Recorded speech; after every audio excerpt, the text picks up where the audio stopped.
அப்புறம் அது மதச்சார்பற்ற சமூக நீதி எங்கிட்டு இருந்து வருது? மண்ணின் உரிமை தான் எங்க கொள்கைங்கிறீங்க. மண்ணின் உரிமை எதது?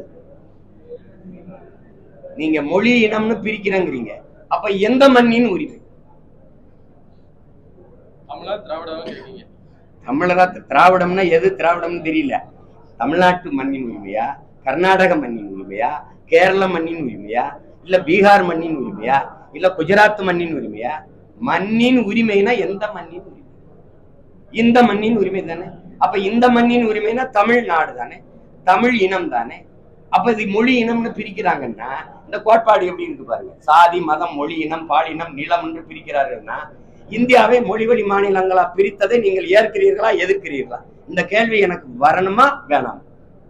ஐயா, நீங்க கேள்வி கேட்டீங்க, நான் பதில் சொன்னேன். இப்ப நாங்க வரணுமா வேணாம்? வரணும். இப்ப என் தம்பியுடைய கோட்பாடு எனக்கு ஏற்புடையதா உங்களுக்கு இருக்குதா?